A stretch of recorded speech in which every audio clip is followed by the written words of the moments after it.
Had this player been holding a diamond sword, I wouldn't have believed him. After all, this was our enemy, but only a natural-born sword can become a netherite sword. So, he's not lying. He's one of us. You've been a natural-born sword this entire time?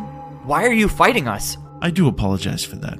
I've been playing the role of a natural-born axe for too long, but I needed to draw you away somehow. Okay, I don't even know what's going on anymore. My brain's gonna explode. You're one of us. You're a natural-born sword, but not just any sword, you're a netherite sword, so you have infinite durability, and you've been pretending to be a diamond axe this entire time and collecting the eternal weapons with Wait, Tabby doesn't know you're a sword.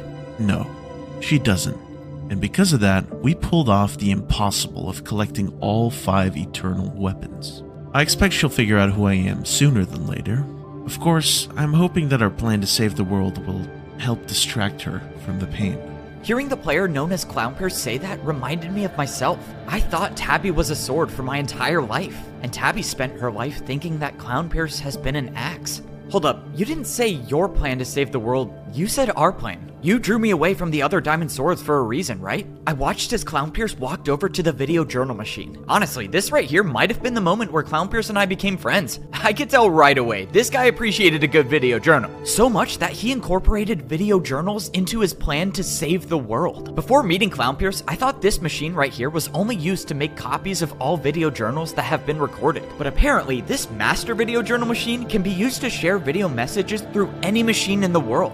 So, you placed a video journal machine in every civilization and you're sending a message to all of them? We're not sending it just yet, but once we're ready, yes, all civilizations will see this. Don't tell me you're... No way you're gonna live record this right here! Okay, if this is going to all civilizations, I have to be in this. If you were in this, the plan wouldn't work. No, you can't do this to me. I can't be in the most important video journal of all time. You're just gonna have to sit back and watch this time. After the video journal was over, Clownpierce put away his diamond axe and grabbed the video journal log. Witnessing the message Clownpierce was gonna send to all other civilizations left me speechless. First off, his performance was legendary. I mean, I was starting to doubt my own video journaling capabilities, but it was the complexity of his plan that had me at a loss for words. Clownpierce has been plotting this before I was even born into PvP civilization, and somehow I ended up being the one he chose to help make this plan come true. So after we go to the axe civilization, I'm gonna be the one that comes back here and sends the message to every civilization. After that message is out in the world, well, nothing will ever be the same after that.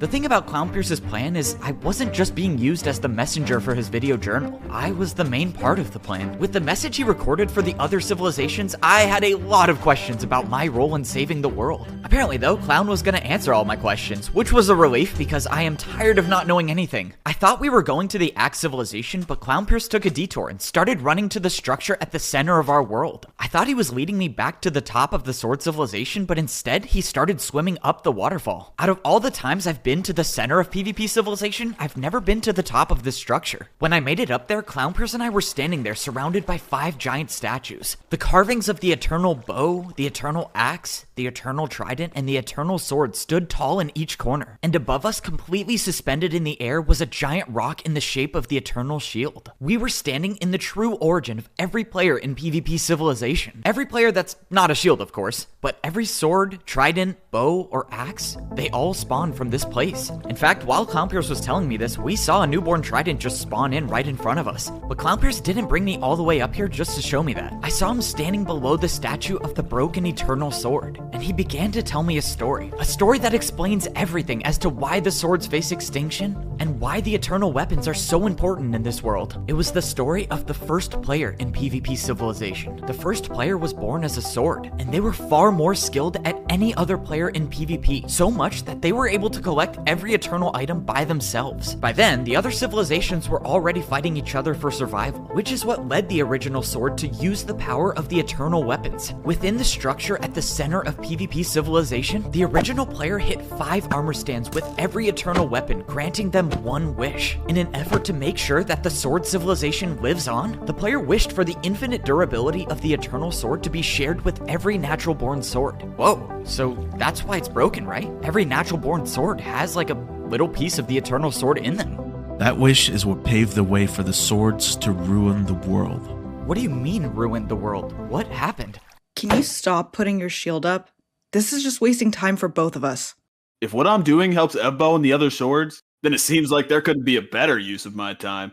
Let's not pretend you were sticking with Evbo for any other reason than to get more PvP attacks. Despite what you might think of me, we're actually trying to save the world here. You know, Ebbo still talks about you all the time, right?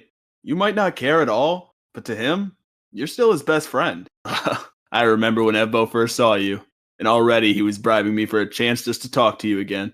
Is there a point you're getting at here? Because I'd rather not listen to this. My point is, Ebbo isn't like you, or me, or the rest of the world. Everyone in PvP Civilization just cares about themselves. But Ebbo was the guy that let himself die over and over just to save you. I wouldn't have needed saving if the swords never took my life away. I was a wooden axe when the swords invaded our civilization. I remember sitting around that campfire with all of the other wooden axes talking about how incredible life would be if we were to become diamond axes. None of us had even landed a single PvP attack on anyone in this world, yet that didn't stop the swords from wiping them all out. I wish I could have gone with them that day, but instead, I was the only one who bothered to fight back, and you know what that got me? A life of watching my friends die, over and over. The swords kept me alive, and would only return when I've made a new friend for them to take away. They left me with no choice but to attack my own people to make myself stronger, to give myself a chance to end my own suffering. The funny part is, some of those swords were already netherite swords. They didn't need to rank up their sword. They didn't need durability. They did it because they enjoyed it. You're right. Evbo might be better than both of us, but I can't forgive the swords for what they did to me. Clownpierce spent the next few minutes explaining every aspect of his plan to save the world, and I couldn't believe it. I couldn't believe the amount of thought that went into this plan. I mean, if we pull this off, we'd be getting rid of violence in a world that only knows how to survive with violence. Well, this was it. The plan to save the world was set, and I was on board. However, in order for the plan to succeed, there were still a couple more things needed to be done, which is why Clownpierce and I were traveling to the one civilization I haven't been to yet. The Axes are supposedly the most ruthless players in PvP Civilization. And yes, I'm aware I'm just walking right in with a sword, but apparently I'll be fine. I don't know, I'm still very much doubting that. Regardless, this is the place I need to be, because Tabby's in here, and she is a part of this plan too. At the entrance to the Axe Civilization, Clownpierce and I split up to go our separate ways. He was gonna set up the last video journal needed so that the Axes would see his message. Yes, obviously I was disappointed that that wasn't my job, but I had a task of my own. I was gonna go talk to my best friend, and hopefully not die this time. My last two interactions with Tabby have ended with me dying, and yes, I know last time she technically saved my life, but I still died, so my point still stands. Being in the Axe Civilization was crazy. Apparently Clownpierce sent me to the area of the civilization that only had wooden axes in it, so I guess I'm relatively safe here. I didn't really know what I was supposed to be looking for. Clownpierce just said that Tabby would be here. I didn't even see anyone here, to be honest, but a few seconds later, I caught the glimpse of a diamond axe standing directly in front of me. I already knew from Clownpierce that she was still alive, but well, this was the first time seeing her with my own eyes. What are you doing here? I gave you a chance to live longer, and now you come here? Are you trying to die? Hearing Tabby be concerned about my survival kinda made me think that I might not die for the third time. It's okay, I'm not trying to die. Well, at least not now, that is. But Clownpierce was the one who brought me here. We came here together, and right now he's, well, I actually don't know what he's doing, but he's here. And he brought me here to help you guys use the eternal weapons. Why would Clownpierce bring you here to help us?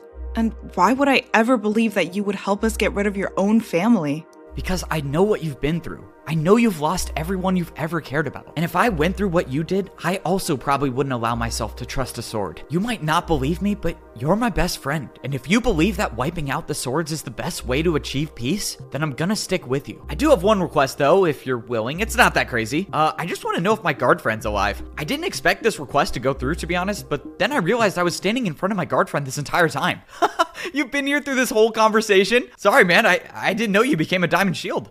Buddy, does it look like I even had the choice to become one? Well, you became one anyways, so congrats. Can you just tell her to let me out? Okay, so here's the weird part. We actually do need you to become the Eternal Shield, but I already talked with Clownpierce, and once you give the Eternal Shield, you'll be fine. Alright, well, Tabby, thanks for letting me stay alive this time. I have to do something real quick, but I'll be back. Wait!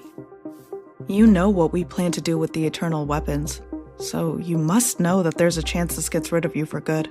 Yeah, I know. In fact, I'm counting on dying. But lately, I've been thinking a lot about something.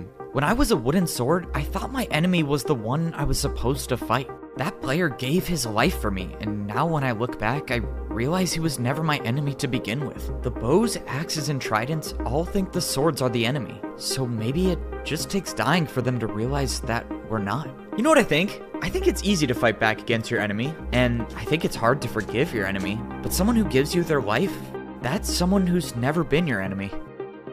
There's something we need to discuss, but before we do that, I want to apologize for not being upfront about this.